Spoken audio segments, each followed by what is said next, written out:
¿Por qué la gente hace lo que hace? ¿Qué les mueve en su intento? ¿Qué mecanismos se activan cuando toman medidas o persiguen objetivos? Preguntas como estas siempre han estimulado el intelecto de las masas, así como las mentes de los investigadores y especialistas. Siguiendo esta suposición, la psicología ha convertido el comportamiento motivado en un tema de estudio privilegiado. Por lo tanto, no es una coincidencia que la motivación sea un tema muy investigado en las ciencias psicológicas y sociales. Hoy en día es posible encontrar en la literatura un gran número de libros que tratan en profundidad el tema, de acuerdo con investigaciones específicas o siguiendo las referencias de los numerosos enfoques teóricos diferentes. Este video le guiará en el estudio de la psicología de la motivación con el espíritu ya adoptado en los otros títulos de esta serie.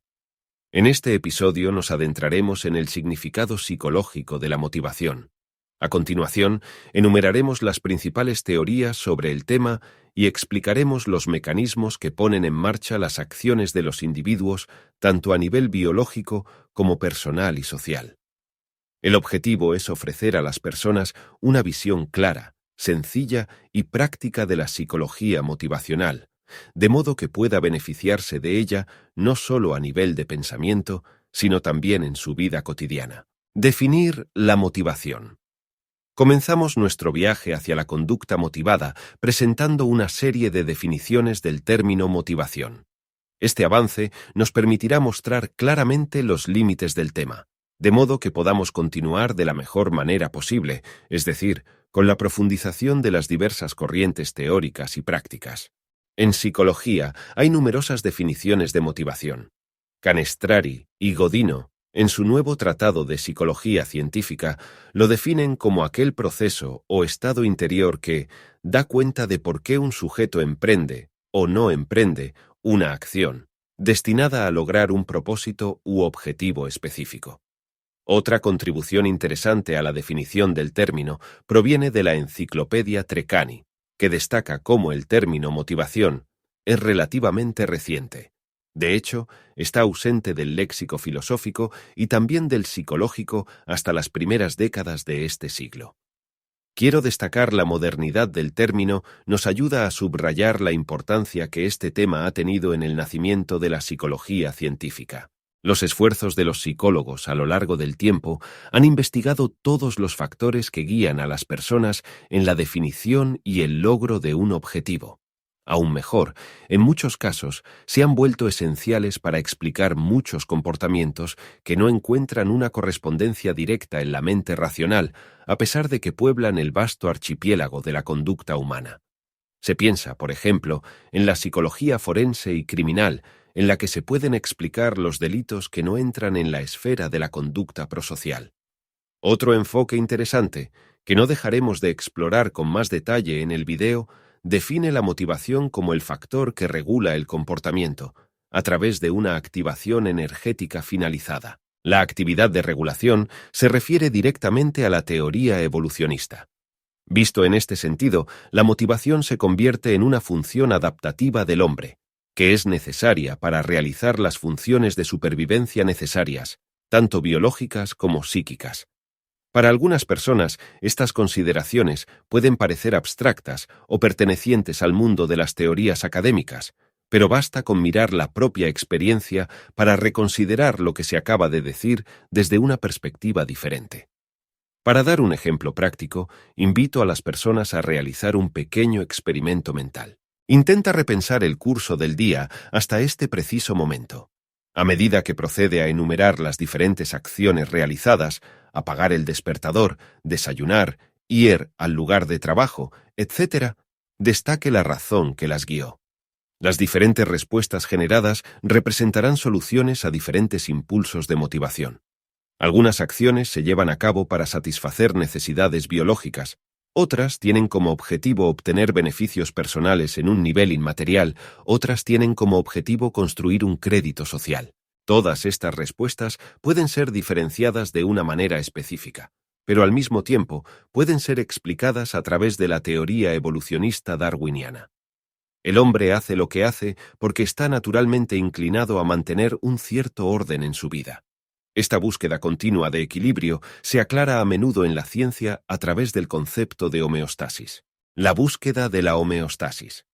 Hemos dicho que nuestro cuerpo, junto con la psique, está constantemente buscando un equilibrio. La psicología científica toma prestado de la biología el concepto de homeostasis para descifrar la tendencia natural de cada ser vivo en busca de una constante estabilidad electroquímica y psicofísica. Desde su nacimiento y a lo largo de su vida, el hombre está continuamente llamado a preservar y salvaguardar su existencia. Pero el entorno externo cuestiona la seguridad e integridad del individuo, a menos que se active alguna forma de regulación y protección. Las implicaciones de esta suposición son evidentes en muchos campos, empezando por el fisiológico. Los mecanismos de termorregulación nos advierten cuando nuestro cuerpo deja la temperatura de bienestar, que debe permanecer constante a lo largo del día en un rango entre 36,5 grados y 37,5 grados centígrados. El mecanismo del oro y el alimento regula la ingesta de alimentos, explotando múltiples automatismos metabólicos y psicológicos, de manera que el cuerpo siempre tiene a su disposición los recursos necesarios para su funcionamiento. Mecanismos similares intervienen en la regulación de la sed y en todos los demás ciclos circadianos. La homeostasis también significa muchos mecanismos de impulso puramente psicológicos, que no encontrarían una correspondencia biológica directa. Así, un individuo puede elegir comer una rebanada de pastel porque su cuerpo le indica una repentina falta de azúcar o para consolarse de una situación emocional particularmente estresante o decepcionante. El caso que acabamos de presentar nos permite comprender cómo la motivación no puede profundizarse desde un único ángulo. Necesitamos un punto de vista que pueda integrar las diferentes disciplinas científicas y las numerosas teorías psicológicas que se han producido a lo largo del tiempo. Al igual que en otras áreas de investigación de la psicología, el estudio de la motivación ha observado la sucesión y alternancia de múltiples corrientes teóricas, desde la visión evolutiva de Charles Darwin hasta el punto de vista etológico de Konrad Lorenz, pasando por las dinámicas de impulso más profundas de la teoría psicoanalítica. Las teorías evolucionistas. Las teorías evolucionistas se remontan a la obra de Charles Darwin, en particular a su formulación de los principios de la selección natural y la evolución de las especies. Según Darwin, cada atributo particular del hombre, o de otro organismo vivo, tiene un significado funcional. Aplicando este razonamiento al estudio de la motivación, podremos entender cuál es su función. Darwin afirma que el impulso motivador ha sido seleccionado a lo largo de generaciones por los seres vivos para ofrecer una ventaja selectiva. Dado que la evolución no es un proceso instantáneo, sino que requiere muchos pequeños cambios operados de manera progresiva, el hombre desarrolló sus habilidades motivacionales paso a paso, a medida que se producían nuevas necesidades de adaptación al entorno cambiante en el que vivía. Estos elementos explicarían la satisfacción de las denominadas necesidades primarias dentro de las formas más básicas de la civilización, así como el posterior nacimiento y el crecimiento progresivo de las necesidades secundarias que se produjo en las civilizaciones más avanzadas. Hoy en día nos enfrentamos a la continua creación de nuevas necesidades, necesarias para alimentar los nuevos ciclos de la economía. Una vez más, la motivación de la gente es una verdadera aguja en la balanza. Pero en la prehistoria, la supervivencia requería que el hombre primitivo se motivara continuamente, para encontrar alimento para su sustento, pero también para implementar otros comportamientos útiles para la supervivencia. Encender fuego, crear armas para protegerse del peligro, encontrar refugio y reunirse con el resto de la tribu, para afrontar mejor los peligros del clima y la naturaleza. Todos estos son ejemplos que requieren fuertes motivaciones básicas, que podríamos definir como existenciales. Del mismo modo, satisfechas y dadas por sentadas muchas de las necesidades enumeradas anteriormente, la motivación sigue operando, aunque en otros aspectos. Actúa como un apoyo en la búsqueda de la autoafirmación, el éxito laboral y social, la diversión y la acumulación de riqueza. La teoría evolucionista sigue siendo una piedra angular importante para comprender todas las formulaciones e hipótesis posteriores sobre el comportamiento motivado. Nos muestra la función adaptativa de los impulsos motivacionales, justificando la base de este fenómeno y encontrando su significado, además de sentar las bases sobre las que se desarrollarán una cantidad considerable de investigaciones y estudios en el campo de la psicología y la sociología. Clasificación de las motivaciones. A lo largo de los años, se han realizado numerosos estudios que han producido nuevas clasificaciones de los fenómenos de motivación. La psicología científica dispone hoy en día de un conjunto considerable de taxonomías y teorías funcionales para explicar las razones que llevan a los individuos a adoptar una conducta específica. En este sentido, las motivaciones que regulan el comportamiento humano pueden dividirse según múltiples parámetros. Por ejemplo, las biológicas, sociales, innatas o adquiridas, emocionales, espirituales, etc. Pueden considerarse prioritarias. El número de hipótesis hechas en este campo ha llegado a ser tan alto que genera cierta confusión o desorientación. En el video distinguiremos esta fenomenología según dos esquemas de diferenciación: la relación entre motivaciones primarias, secundarias y la relación entre motivaciones intrínsecas, extrínsecas. Empecemos con la primera distinción. En este caso concreto, analizaremos cada motivación como una palanca que el individuo necesita para poner en marcha un determinado comportamiento. Podemos distinguir entre dos formas de motivación: primarias, las dictadas por las necesidades biológicas, consideradas esenciales para garantizar la propia conservación como individuo. El ejemplo más simple es el de las necesidades existenciales, como el sueño, la necesidad de proporcionar energía al cuerpo a través de la comida, la sed, etc. Secundario. Derivan de la satisfacción de necesidades de la comunidad, como la amistad, el éxito profesional, el deseo de afirmarse socialmente o la espiritualidad.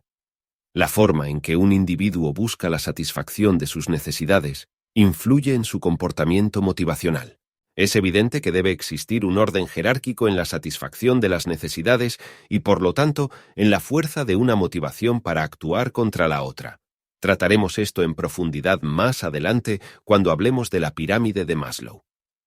En pocas palabras, muchas de las motivaciones secundarias enumeradas anteriormente requieren la satisfacción previa de las primarias, ya que el instinto de supervivencia presente en cada uno de nosotros regula nuestras necesidades según un principio de urgencia, para que el organismo pueda mantener su propia homeostasis funcional.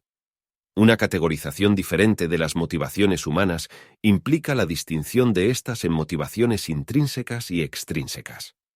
Este modelo nos ayuda a entender si el comportamiento de un individuo está dictado por un impulso autodirigido o heterodizado. Se entiende generalmente por motivación intrínseca la que parte del interior, es decir, la necesidad de comprender mejor una situación, de explorar las posibilidades que se ofrecen, de resolver una ambivalencia interior y de adquirir conocimientos y experiencias sobre el entorno en el que se vive. Por el contrario, la motivación extrínseca requiere un refuerzo externo. La activación se produce cuando el individuo sabe que recibirá una recompensa, una gratificación o un reconocimiento, o cuando puede evitar una situación frustrante como una reprimenda, un castigo o una censura social. Reconocer la diferencia entre las motivaciones intrínsecas y extrínsecas puede ser útil para comprender las razones de una conducta específica, así como para entender cómo ayudar a las personas a estar más motivadas para lograr sus objetivos. La teoría del refuerzo psicológico. Los estudios sobre el comportamiento en el último siglo han producido numerosos descubrimientos científicos que se han aplicado con éxito a la comprensión del comportamiento motivado y a la creación de nuevas teorías de aprendizaje. Los avances que siguieron a estos descubrimientos fueron tan interesantes y considerables que el precursor Iván Pavlov, médico, psicofisiólogo e investigador científico, fue galardonado con el Premio Nobel de Medicina. Pavlov es más conocido por sus experimentos con perros, gracias a los cuales demostró la posibilidad de crear un reflejo condicionado. Simplificando el aparato experimental, el científico hizo sonar una campana o encender una luz roja antes de alimentar a uno o más perros. En una segunda fase, la campana o luz también se activaba mientras el perro se alimentaba. Este proceso condicionó un reflejo en el perro, es decir, la satisfacción de la necesidad de alimentación a un estímulo condicionado, el timbre o la luz roja. Más tarde, cuando sonaba el timbre o se encendía la luz, el perro empezaba a salivar y mostraba los reflejos fisiológicos de su apetito, aunque no se le presentara comida. De acuerdo con lo anterior, podemos definir la técnica de condicionamiento como la asociación de un estímulo sintético, condicionado, producido en laboratorio, con un estímulo natural, no condicionado, como la comida. A través de esta asociación se produce un reflejo que el cuerpo utiliza. El experimento del perro de Pavlov fue importante porque ayudó a demostrar que el procesamiento del cerebro puede desempeñar un papel fundamental en los procesos de comportamiento, incluso cuando estos están vinculados a factores estrictamente biológicos o fisiológicos. Más tarde, Burrus Skinner, un científico estadounidense, trató de invertir el proceso utilizado por Pavlov, descubriendo así un fenómeno definido como condicionamiento operativo. ¿De qué se trata? Según Skinner, en la base de los comportamientos aprendidos están las respuestas que los hombres reciben del ambiente exterior. En este sentido, la retroalimentación ambiental actúa como refuerzo, condicionando los comportamientos relacionados. En la base de los descubrimientos del científico americano está la construcción de una caja de Skinner, una jaula en la que se colocó una rata ávida de comida, es decir, en estado de activación. La jaula tenía una palanca, presionando la cual la rata podía obtener comida. La palanca actuó como un refuerzo positivo en el comportamiento deseado por el experimentador, porque cada vez que el animal quería comida, era llevado a presionarla. De esta manera, la rata aprendía a alimentarse por medio de la palanca. Este refuerzo es del tipo gratificante, por lo tanto, se definió con el significado de refuerzo positivo. Skinner también descubrió la posibilidad de crear un refuerzo negativo, en otras palabras, condicionar al animal para evitar un comportamiento específico. Insertó, por ejemplo, una nueva palanca que en lugar de alimentar la comida, distribuyó una ligera descarga eléctrica. El animal aprendió rápidamente a evitar esa situación particular. Estos estudios también tuvieron claros avances prácticos en el campo de la motivación y el aprendizaje, porque se comprobó que cuando se condicionaba continuamente un refuerzo, se desarrollaba un aprendizaje del comportamiento más rápido, pero también menos persistente. Por el contrario, si el refuerzo era discontinuo, el aprendizaje era más lento, pero también más eficaz con el tiempo. Profundizaremos en los aspectos prácticos de los estudios de condicionamiento en la parte de esta guía dedicada a los modelos educativos motivacionales. Sin embargo, estos mecanismos son reconocibles en muchos comportamientos innatos, que pueden parecer difíciles de comprender cuando se intenta interpretarlos a través de una psicología ingenua. La teoría de la activación. De acuerdo con las teorías expuestas anteriormente, la motivación detrás de un comportamiento puede ser rastreada en un intento de mantener la homeostasis psicofísica de uno estable y eficiente. Para lograr este objetivo, el hombre ha aprendido a seguir una serie de refuerzos positivos a lo largo de su vida, es decir, a buscar una confirmación externa en forma de recompensas y gratificaciones, o a evitar los refuerzos negativos. Por ejemplo, castigos, sanciones o limitaciones de aislamiento social. Hay una teoría que se aparta de estas suposiciones y que busca la motivación del comportamiento dentro de un estado de activación, también definido por el término excitación. Esta teoría surge de la observación de que no todo el comportamiento humano podría explicarse a través de la búsqueda constante de equilibrio. Un ejemplo práctico es el ya mencionado impulso de muerte, Thanatos, reconocido por Freud, que parece tener por objeto romper un equilibrio en lugar de establecerlo o mantenerlo. Aquí, entonces, se puede formular la hipótesis de una dinámica diferente del impulso motivacional que sufre un individuo. La excitación actuaría como un particular resorte comprimido, listo para extenderse tan pronto como se produzca una sensación innata de necesidad. Si la necesidad actúa como activador del comportamiento, entonces el estado de activación puede convertirse no solo en un estímulo, sino también en un refuerzo para la implementación de un comportamiento. Tomando estas suposiciones como ciertas, podemos crear una escala de medición de la motivación, vinculada al nivel de activación experimentado por un individuo. Podemos identificar principalmente 3 estados de excitación diferentes que cambian continuamente dentro de un individuo. Nivel medio a moderado.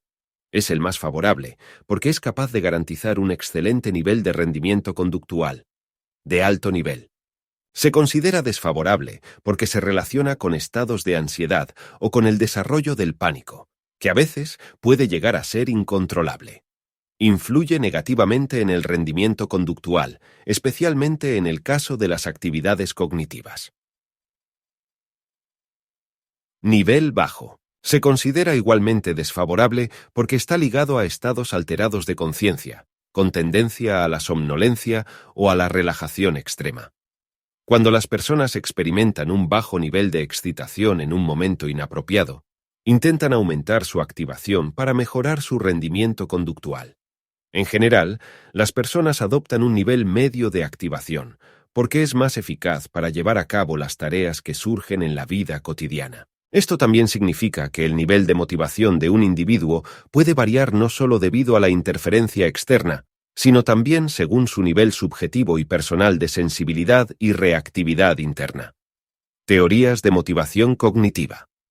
El enfoque cognitivista ofrece interesantes perspectivas mediante la elaboración de una teoría de atribución, utilizando un enfoque metodológico que trata de comprender qué tipo de consecuencias directas o indirectas tienen los acontecimientos en el comportamiento motivado de los individuos. Entre los principales investigadores cognitivistas que han participado en estas investigaciones están Fritz Heider y Harold Kelly.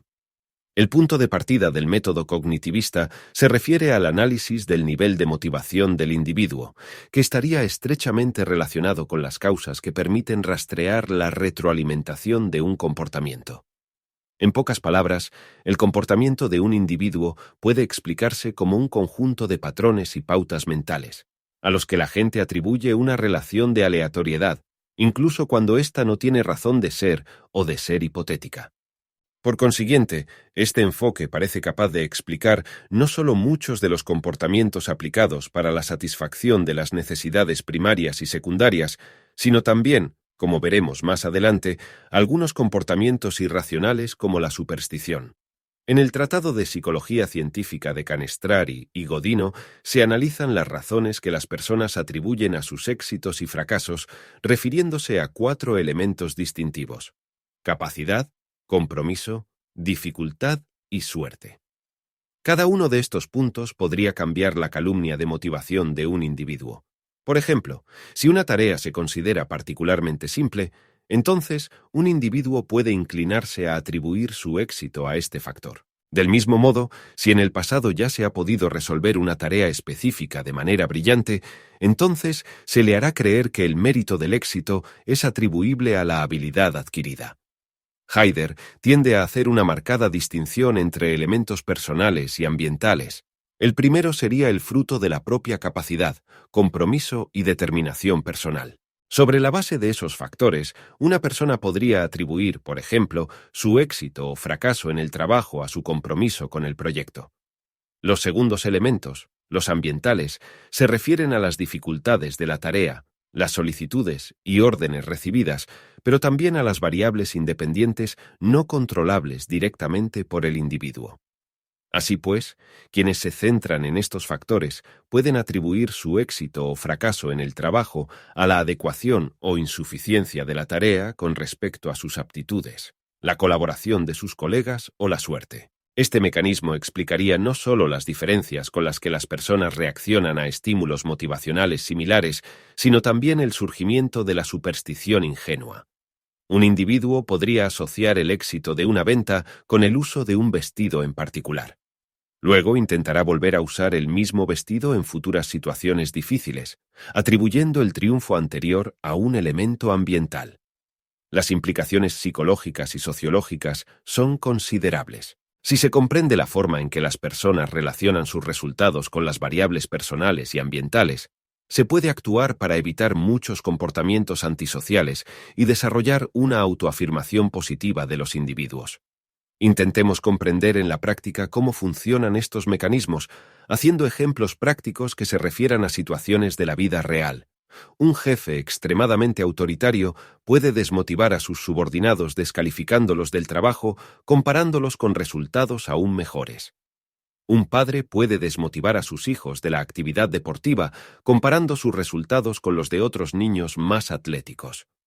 Del mismo modo, el elogio de los esfuerzos de los subordinados, cuando demuestran mejoras, aunque los resultados obtenidos no sean excelentes, sino simplemente buenos o suficientes, puede ayudar a conseguir mejores resultados en el futuro. El padre que anima a su hijo alineando los elogios con los esfuerzos realmente realizados y no solo con el rendimiento físico alcanzado, puede ayudarle a conseguir mejores resultados deportivos en el futuro. En términos más generales, podríamos resumir los casos que se acaban de presentar en una regla. La teoría de la atribución señala que la vinculación de cualquier forma de estímulo y motivación al logro exclusivo de un objetivo, tal vez particularmente complejo o difícil, puede influir negativamente en la conducta individual, produciendo una sensación de insuficiencia e impotencia. Asimismo, si el estímulo crece en sentido lineal con el crecimiento del individuo y sus capacidades psicofísicas reales, entonces la motivación experimentada también aumentará. En consecuencia, la calidad y la cantidad de los resultados que la persona podrá lograr aumentará. Motivación y psicología social. Los niveles de motivación y los diferentes comportamientos motivados pueden relacionarse fácilmente con el papel social de cada individuo en relación con el entorno general en el que se encuentra.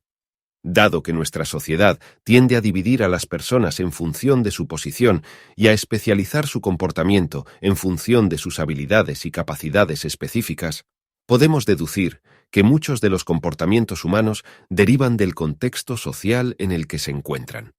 El ser humano tiende a vivir en sociedades estructuradas jerárquicamente. En la cima hay un grupo de gestión, del que suele surgir una figura de centralidad y responsabilidad global. Más abajo encontramos a los mandos intermedios, figuras intermedias que tienen la tarea de impulsar la ejecución de las órdenes del equipo directivo. Finalmente están los otros individuos, que constituyen la mayoría de la compañía. Es fácil encontrar esta estructura en muchas organizaciones que operan a diario en la vida de las personas.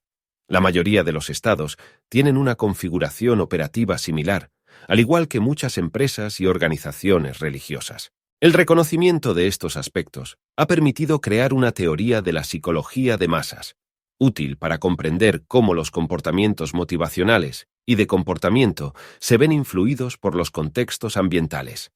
A menudo la organización jerárquica contribuye a la construcción de generalizaciones capaz de interferir con la fiabilidad de nuestras evaluaciones personales. La lógica del grupo estimula la activación de actitudes y comportamientos que no encontrarían aplicación en contextos individuales. Dentro de estos mecanismos, podemos reconocer algunos de ellos por su frecuencia y su error. El prejuicio. Ocurre cuando se piensa que el grupo al que se pertenece tiene cánones de superioridad sobre otros grupos o individuos. La atribución. Consiste en atribuir al comportamiento de un individuo personajes pertenecientes al grupo, más que intencionales o situacionales. Consenso social. Cuando no se dispone de información suficiente para verificar o comprender una situación, se tiende a imaginar que las opiniones correctas son las que comparte la masa o el grupo de pares. Pensamiento social. En esta coyuntura se cree que la única manera de garantizar el orden y la paz social es seguir las reglas del propio grupo, por lo que se ataca a los que se comportan de manera diferente. Por último, la responsabilidad generalizada. Es un fenómeno que toma forma a partir de los prejuicios. Ocurre cuando un individuo de un grupo tiene un comportamiento antisocial sin ser procesado. De hecho, su responsabilidad personal se diluye en la responsabilidad social. Nuestra mente ha aprendido a lo largo de los siglos a pensar en simplificaciones y categorizaciones. Este mecanismo cognitivo es adaptable y nos ayuda a simplificar las numerosas operaciones que realizamos en nuestra vida cotidiana. Pero si se lleva al extremo, puede utilizarse en la psicología de masas para desensibilizar las responsabilidades individuales, fomentar los prejuicios y generar errores de evaluación con respecto a las minorías o a los individuos que no pueden ser fácilmente categorizados. Las grandes tragedias que ocurrieron en el siglo XX son un testimonio de cómo los errores enumerados anteriormente, cuando se perpetran a gran escala, pueden dar lugar a guerras y tragedias humanitarias. Estas suposiciones teóricas ayudan a explicar las motivaciones detrás de muchas conductas antisociales, así como las muchas dificultades que encontramos cuando se nos llama a cambiar nuestros prejuicios o cuando juzgamos mal el comportamiento de los demás. La pirámide de Maslow. Entre las investigaciones sobre el origen de las necesidades y motivaciones que han tenido mayor difusión en el público en general está ciertamente la del psicólogo americano Abraham Maslow. El investigador formuló la hipótesis y demostró la existencia de un orden jerárquico de las necesidades humanas que luego serían satisfechas en un sentido progresivo, desde las más básicas y biológicas hasta las más elaboradas y autorrealizadas. En 1943, un artículo científico titulado «Para una teoría de la motivación» reveló los fundamentos de la pirámide de Maslow, a través de la cual el investigador concretó sus intuiciones sobre la naturaleza del hombre y el origen de su comportamiento. Según Maslow, el hombre no satisface sus intenciones de manera aleatoria, sino que sigue sus instintos a partir de la satisfacción de los más básicos, como el hambre, la sed, el aliento y todas las demás necesidades fisiológicas, para luego proceder gradualmente hacia los más elevados. Más concretamente, la pirámide de necesidades propuesta por Maslow prevé la siguiente secuencia de satisfacción, desde las necesidades más básicas hasta las más evolucionadas.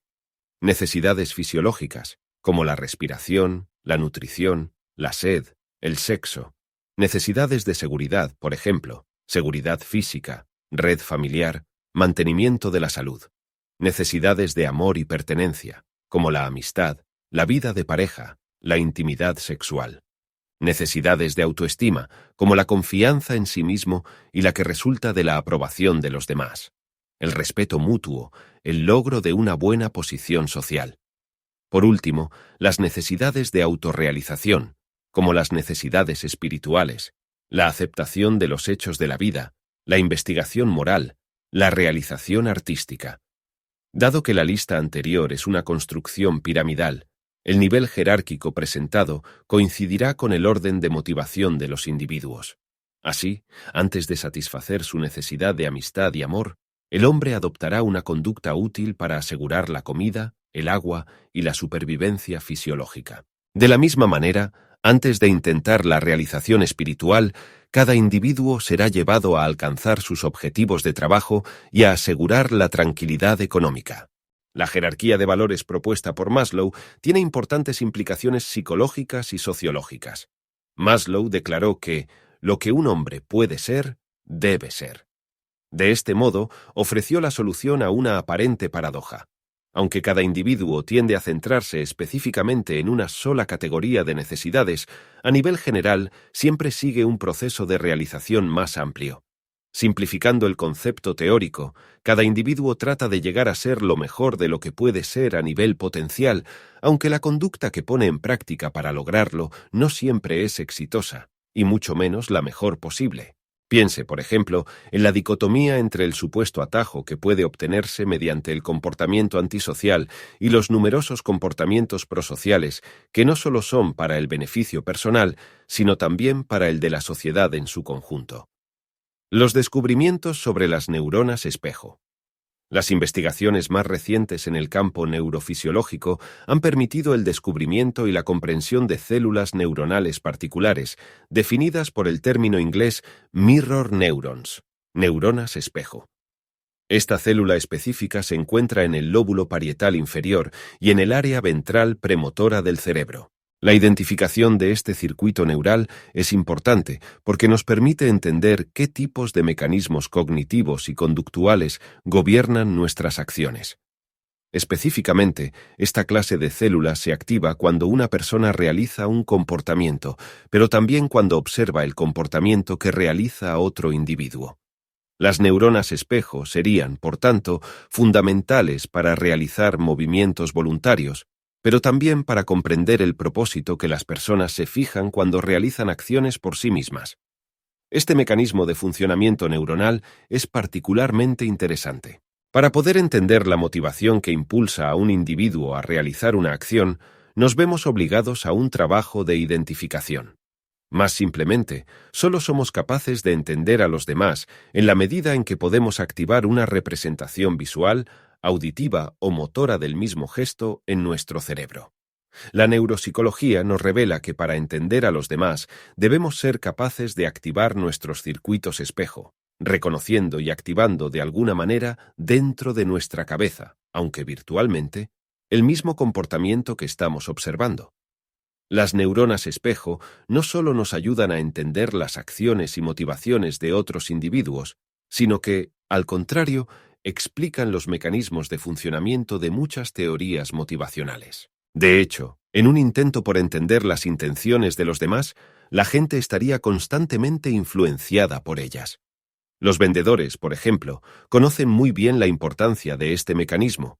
En los cursos de ventas, el énfasis está a menudo en comenzar la venta con una sonrisa y una actitud positiva. Los circuitos de las neuronas espejo soportan los mecanismos por los que los clientes se infectan por la actitud de los vendedores en un intento instintivo de entender sus intenciones. Asimismo, este mecanismo de funcionamiento explica el desarrollo de habilidades empáticas y relacionales. La investigación sobre las neuronas espejo está en su infancia y parece muy prometedora. Muchos científicos creen que estas células en particular son detectables en grandes áreas del cerebro humano, por lo que sus mecanismos de funcionamiento podrían influir en un gran número de fenómenos cognitivos humanos. Influencias biológicas en la motivación. Las influencias biológicas tienen profundos desarrollos en los niveles de motivación de los individuos, actuando de manera innata para impulsar la satisfacción de sus necesidades o para sacar al individuo de situaciones peligrosas.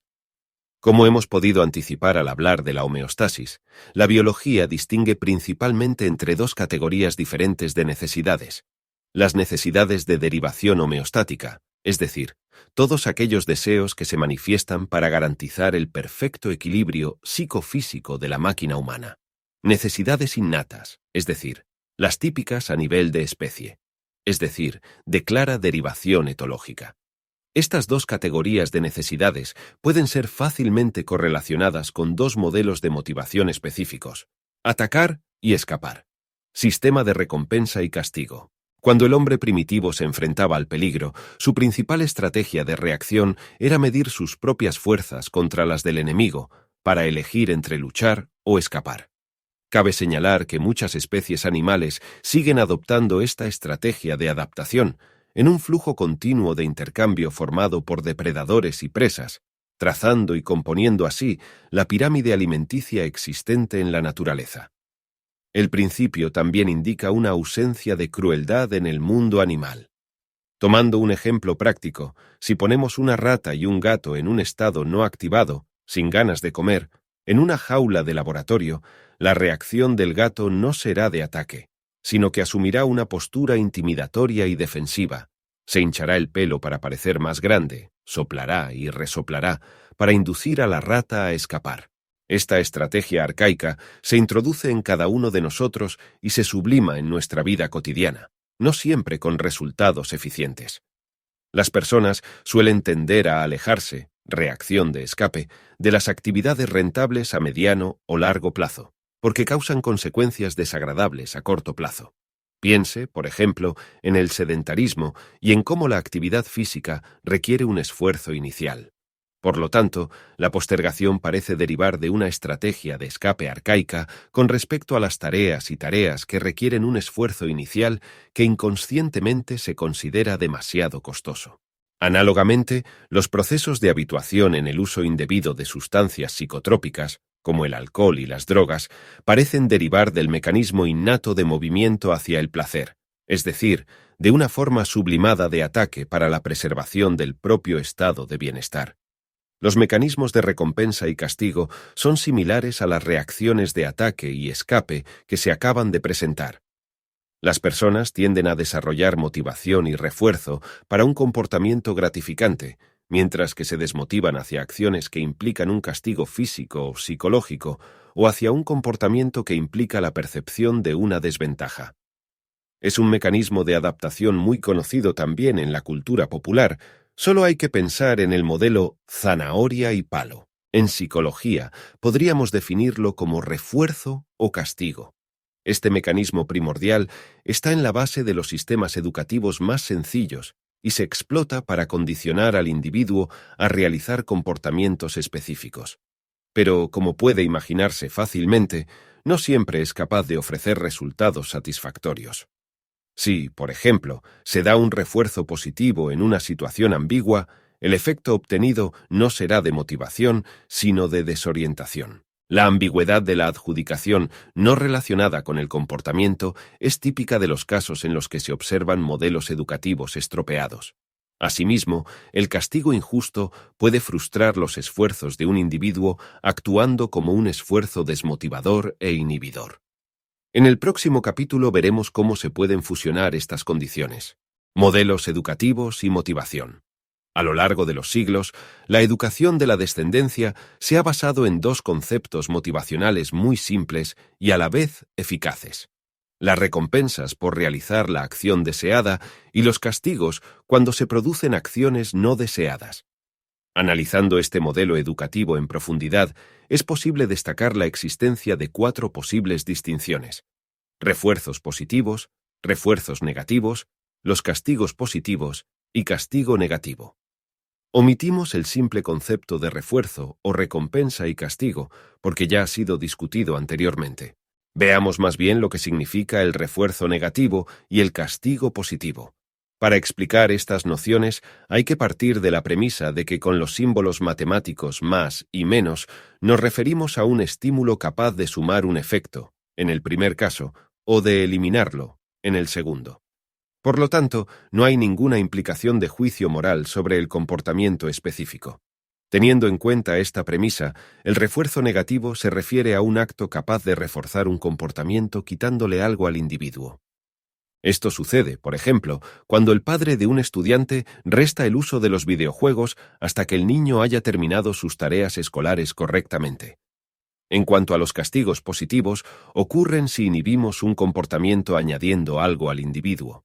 Para dar un ejemplo práctico, esto es lo que sucede cuando el profesor añade la tarea de castigo a la que se asignaría normalmente, debido al comportamiento inapropiado del niño en la clase.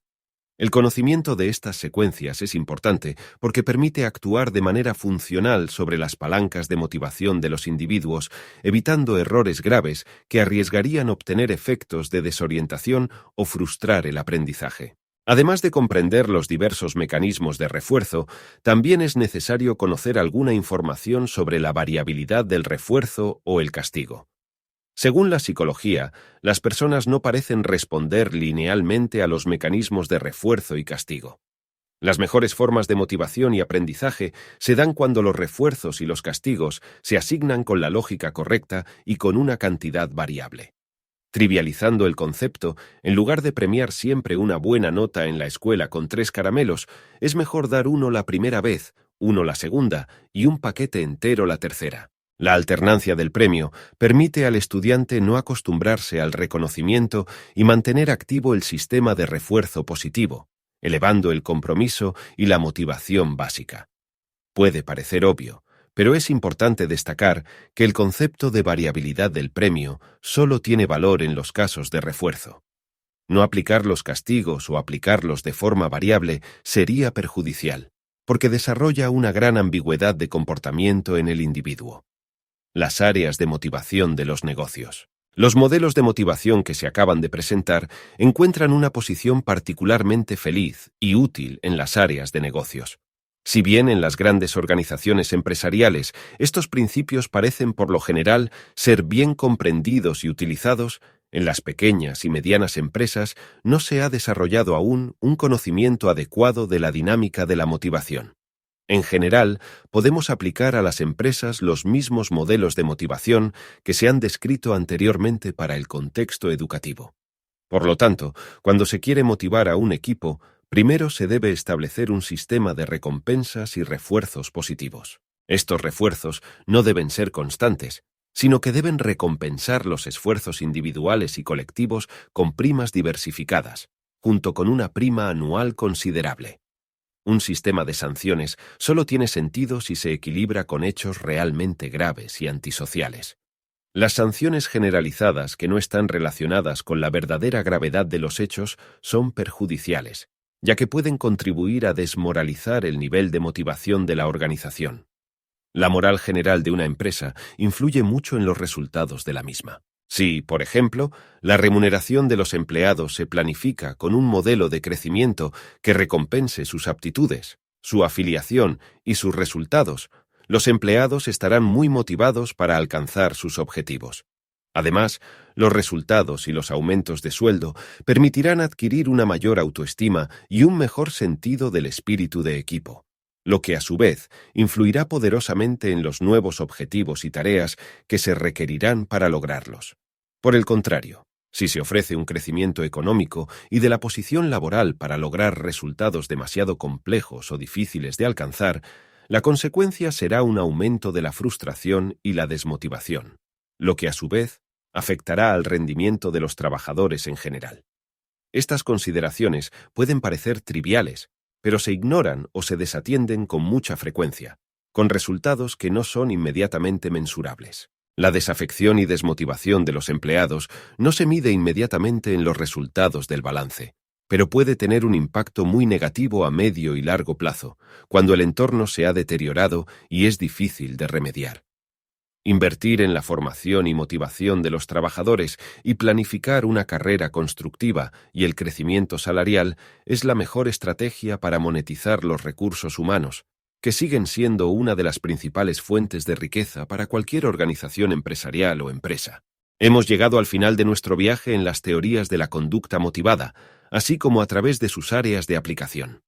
En este episodio hemos podido observar las principales investigaciones históricas sobre el tema, desde el concepto de homeostasis y motivación biológica hasta la impronta y los diferentes tipos de refuerzo y condicionamiento. La motivación es una de las fuerzas psíquicas más importantes para lograr el bienestar, la satisfacción y la realización personal. Cuando sabemos cómo motivarnos adecuadamente a nosotros mismos y a los demás, somos capaces de realizar todas aquellas tareas que a menudo nos parecen gravosas, pero que son esenciales para el logro de nuestros objetivos personales y para el crecimiento de la sociedad en la que vivimos. Muchos de los conceptos y estrategias que la psicología de la motivación ha descubierto en sus investigaciones son utilizados instintiva e innatamente por las personas. Piense, por ejemplo, en el mecanismo de ataque o escape, presente no solo en los humanos, sino también en el mundo animal. Al mismo tiempo, hay ciertos automatismos, como el refuerzo negativo o el castigo positivo, que se escapan a la mayoría de las personas y que pueden ser utilizados conscientemente para motivarnos a nosotros mismos y a los demás de forma más provechosa.